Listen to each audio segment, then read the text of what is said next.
पालितना गए होंगे ना, पालितना तो जाते हो ना, वहाँ मोतीसा की टुक बनी हुई, देखा मोतीसा की टुक, दर्शन करें? करे, सब ने करे। क्यों बनी? मोतीसा का नाम इतना प्रसिद्ध क्यों है? पता है उनके अंदर करुणा कैसी थी? मोतीसा के अंदर करुणा कितनी थी। बम्बई में सबसे बड़े सेठ थे ब्रिटेन सरकार के समय में। एक समय ऐसा उनके जीवन का एक प्रसंग है, एक कसाई 2 बैलों को लेकर के जा रहा था कसाई खाने में। सेठ को उनके नौकर ने आकर के कहा, सेठ जी इधर से कसाई निकला है, 2 बैलों को लेकर के जा रहा है। उसने कहा जितना भी दाम ले उसको दाम दे करके उसको तू मुक्त कर दे। सेठ मोतीसा की आज्ञा से वो गया दौड़ करके, भैया इनको मेरे को दे दे। वो माना नहीं, उसने पता ये जैनी है, ये जैनी है, उनको देना नहीं है। कहा ये मेरे को जितना दाम लेना हो तू ले ले, जितना पैसा लेना है ले ले, लेकिन इनको तू मुझे दे दे। नहीं माना। अब वो वापस दौड़ करके आया कि सेठ जी वो तो नहीं देता है। अब सेठ का मन रहा नहीं, मोतीसा का सेठ का मन पिघल गया। अरे मैं देख रहा हूं मेरी ऐसी संपत्ति क्या काम की जो किसी जीव का रक्षण न करे। वापस उसको भेजा कि जा, अगर वो नहीं देता उसको प्रेम से समझा, नहीं समझे उसको डंडे से समझा, लेकिन तू कैसे भी करके उस मूक प्राणी को जीवन दान देना ही देना है। सेठ की आज्ञा, क्योंकि वो मालिक के पास था, आज्ञा पालन करना पड़ता है, आज के जैसे नहीं होते हैं। सेठ की आज्ञा थी, गया वो वापस, नहीं माना। उसने वहां से जबरदस्ती छुड़ा दिया और थोड़ी सी हाथापाई भी कर ली। उसमें क्या हुआ, वो कसाई नीचे गिर गया, उसके प्राण निकल गए, वो मर गया। अब जैसे ही वो मर गया, उसने मारा नहीं, मारने की इच्छा से नहीं मारा, लेकिन वो बेचारा पड़ गया, उसके प्राण निकल गए। तो अब क्या हुआ, उस नौकर को पकड़ करके पुलिस थाने में ले गए। सेठ को पता चला, उसको छुड़वाया और उसको ऑर्डर दे दिया कि इसने एक व्यक्ति की हत्या करी है, इसके लिए इसको फांसी दी जाए। अब नौकर बड़ा घबराया, क्या करना। सेठ ने कहा आपने मारने का कोई इरादा था नहीं, हमारे मन में तो जीव दया के भाव थे, बचाने के भाव थे। अब ये मर गया तो अपने हाथ की तो बात नहीं, अपने तो मारा नहीं उसको, कोई बात नहीं, घबराना नहीं है। सेठ पहुंच गए वहां। सेठ ने कहा ये तो मेरा नौकर है, इनकी कोई गलती नहीं, इसकी कोई गलती नहीं, गलती किसकी है, मेरी है। इसको क्यों फांसी होगी, फांसी मेरे को होगी। फांसी इनको नहीं होगी, फांसी किसको होगी, मेरे को होगी, मेरे को। ठीक है, फांसी का दिन नक्की कर दिया गया। और उस समय में बम्बई में के अंदर जो क्या कहते हैं पाई धुनी है ना, पाई धुनी, वहाँ पर फांसी चाई जाती थी। वो समय था ब्रिटिश सरकार का। तो सब कुछ तैयारी हो गई। अब सेठ को पूछा आपकी अंतिम इच्छा क्या है? उसने कहा मेरी अंतिम इच्छा और कोई नहीं, मेरी अंतिम इच्छा एक ही है, मुझे परमात्मा की पूजा करनी है, बस परमात्मा की पूजा करने की इच्छा है, और कोई इच्छा नहीं। और क्या इच्छा है, कोई नहीं इच्छा मेरी। क्या अच्छा चलो इतने समय तक आप पहुंच जाना। और सेठ मोतीसा भाईकला मंदिर के अंदर पूजा करने के लिए गए। उन्होंने परमात्मा की खूब अच्छी तरह से, आज जीवन की लास्ट पूजा है, क्यों नहीं मैं दिल से कर लूं। उन्होंने बहुत मन लगा करके परमात्मा की पूजा करी।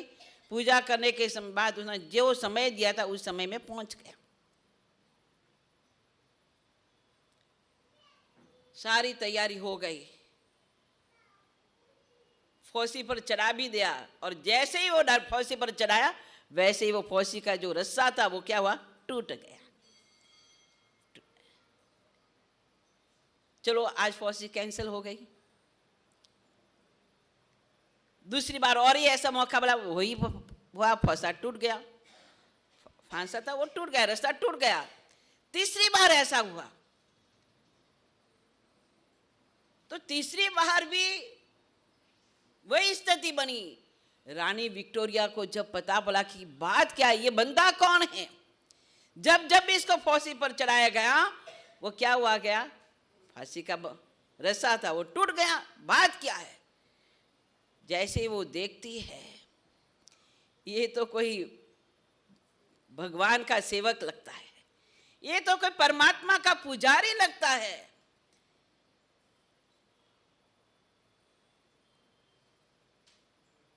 उनसे पूछा, आपने ऐसा गुनाह क्यों किया? हमने गुनाह नहीं किया, हमने कोई गुनाह नहीं किया, बस गुनाह इतना ही है कि हमने उस मरते हुए प्राणी को जीवन दान देने के लिए हमने ये काम किया, और हमने उसको भी मारा नहीं।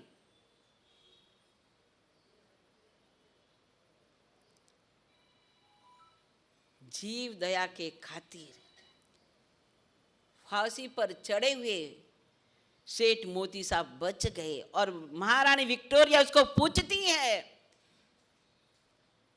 कि आप ही बताइए, हम आपके लिए क्या करें?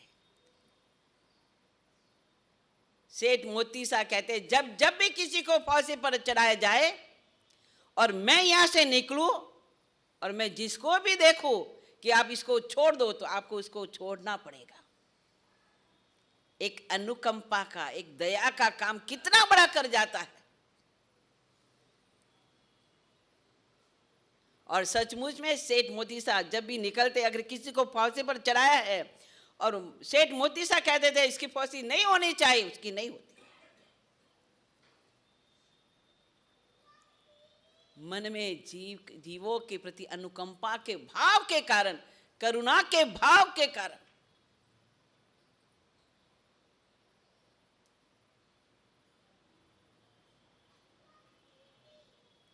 हमारे यहाँ पर कभी भी धर्म का प्रसंग होता था या कोई गुरु महाराज का प्रवेश होता था, आप महामंत्री पेथर साहब को देख लीजिए या किसी को भी देख लीजिए, जब जब भी धर्म का प्रसंग करते थे तो साथ में अनुकंपा दान भी करते थे।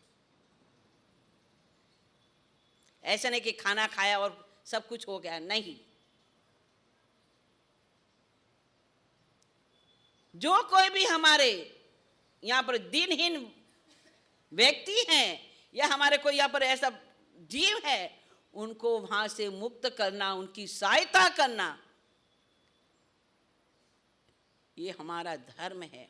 और आप देखते हो इस भारतवर्ष में जितनी गौशालाएं हैं, सबसे ज्यादा गौशाला किसकी है? कौन चलाता है? क्यों भाई? ये उपदेश मिला कहां से? ये महावीर से मिला, महावीर से।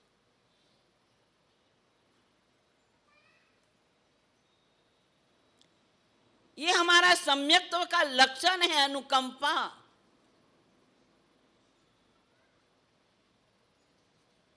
हम किसी को दुखी देख नहीं सकते, किसी को मरते हुए देख नहीं सकते।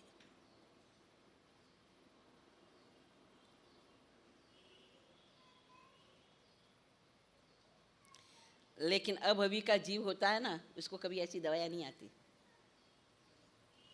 अभवी का जीव होता है ना, उसको कभी ऐसी दया नहीं आती। वो बड़ा निष्ठुर होता है, क्योंकि उसमें सम्यक्त्व के लक्षण ही नहीं होते हैं। वो 9 पूर्व तक का ज्ञान करता है। कितना ज्ञान करता है? 9 पूर्व का ज्ञान। अभी आपको पता है पूर्व कितना होता है? पता है? एक हाथी प्रमाण सियाई से एक पूर्व लिखा जाता है। अब डबल डबल करो, ऐसे 14 पूर्व होते हैं। और 9 पूर्व का ज्ञान होने के बाद भी उसके हृदय में दया नहीं होती, क्योंकि सम्यक्त्व का लक्षण नहीं होता है। इसलिए तो वो संसार में जो कुछ संयम भी लेता है और इतना अच्छा संयम पालता है कि उनके संयम को देख करके आपको लगता है ओहो कितनी जैना, कितनी जीवों के प्रति ओहो दया, पर अंदर से दया का भाव नहीं होता। कोई भाव नहीं होता। इतना उत्कृष्ट संयम पालने वाला अभवी का जीव हमेशा संसार में ही रहता है, क्योंकि उनके पास करुणा नहीं होती, करुणा उसकी गायब होती है।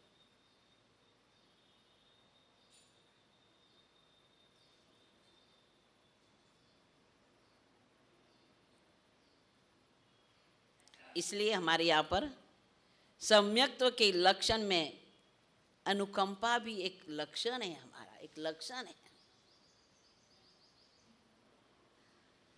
ये भी हमारा एक हृदय का माप है।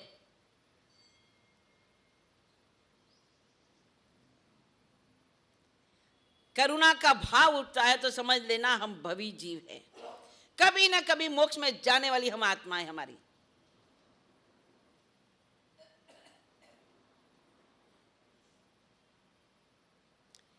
एक आता है आस्तिक्य, श्रद्धा। लास्ट का लक्षण होता है हमारा श्रद्धा। संवेग, निर्वेद, अनुकंपा और आस्तिक्य यानी कि श्रद्धा, आस्था। सत्य धर्म के प्रति आस्था।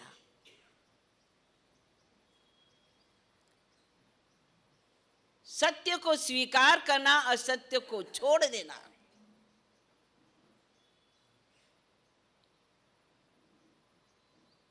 कुछ भी आ जाए, कैसा भी समय आ जाए, अगर सत्य है तो उसके लिए आप भी हाँ मत करो। आपको पता है पहले हमारे यहाँ ना पूर्वज मस्तक पर क्या लगा के जाते थे? तिलक। केसर का तिलक होता था, तिलक। मंदिर में जाते पहला क्या लगाते थे? तिलक। बहनें बिंदिया लगाती है, भाई का तिलक होता था। और उस तिलक को देख करके हर कोई समझता था कि ये जैन है। जैन कभी झूठ नहीं बोलता, कभी झूठ नहीं बोलता, क्योंकि उसके मस्तक पर क्या होता था? जिनेश्वर की आज्ञा के स्वरूप तिलक होता था। और तिलक को कौन धारण करता है? जो जिनेश्वर के प्रति जिसकी श्रद्धा हो वही तो धारण करता है, हर कोई धारण नहीं कर सकता। चाहे वो कोर्ट में भी जाता, अगर तिलक लगाया हुआ होता तो उसको वैसे न्याय मिल जाता।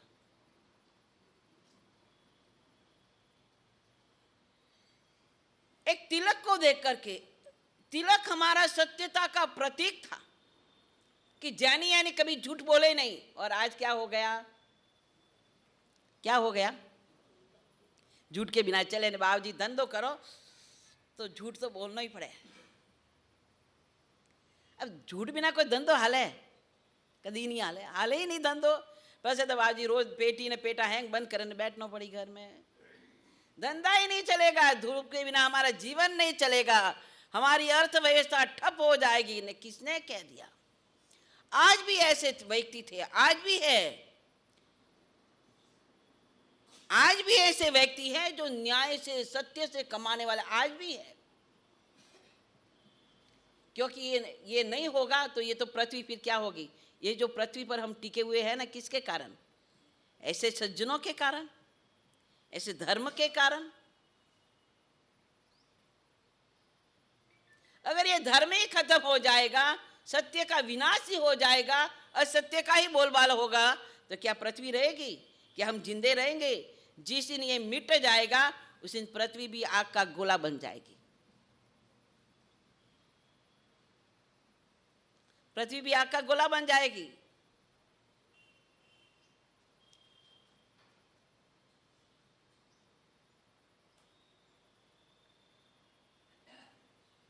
छोटा सा प्रसंग, मैं आ रही थी, मेरे छोटी साथी ने मेरे को सुनाया कि गुरुजी आज ये बात करना है। मैं क्या?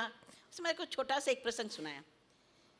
एक सेठ, जिंदास नाम का सेठ था, वो बहुत पढ़ती रहती है। अब मैंने थोड़ा पढ़ना कम कर दिया, वो ज़्यादा पढ़ती है मेरे से, उनको पढ़ने का ज़्यादा शौक। तो मेरे को एक छोटा सा रूप कथा सुनाई कि एक जिंदास नाम का सेठ, राजा ने एक बार क्या कर दिया कि एक चोर को पकड़ा। चोर को पकड़ा और पकड़ करके उसको फांसी की सजा दे दी। अब चोर को फांसी पर चढ़ाया जा रहे हैं और उस समय जिंदास सेठ को पता चला कि अरे अरे, कम से कम उसकी बुद्धि तो सुधर जाए भाई। अब अगर ये आरती ध्यान में मरेगा तो कहाँ जाएगा? एक तो इस जन्म में भी इसने पाप करे, चोरी जैसा कर्म करा, और आगे जाएगा यही कर्म साथ लेके जाएगा। जैसा करता है वैसा ही कर्म हमारे साथ चलता है। आपने सुना होगा मृगा पुत्र का दृष्टांत। मैंने हमारे सुने होगी। दुख विपाक कितना जबरदस्त ये दुख विपाक का एक दृष्टांत है। पूर्व जन्म के अंदर मृगा पुत्र यानी मृगा रानी का बेटा राजा के घर में जन्म लिया, लेकिन मांस के लुचड़े के रूप में, कोई अंगोपांग नहीं, इंद्रिय हैं लेकिन इंद्रिय के सिर्फ निशान ही निशान है, कोई पूर्ण इंद्रिया नहीं।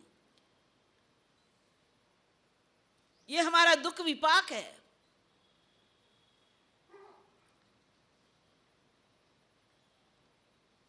पिछले जन्म ने उसमें ऐसे कर्म किए कि वो राजा का एक कोई कर्मचारी था, राजा उस पर प्रसन्न था और उसको वो जो चाहे सो मन से करता था।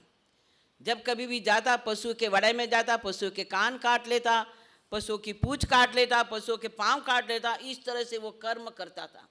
और कर्म करने के कारण उसने ऐसा निकाचित कर्म बांधा कि वो रानी के घर में, राजा के घर में जन्म तो लेता है, लेकिन कैसी स्थिति में? एक मांस के रूप में।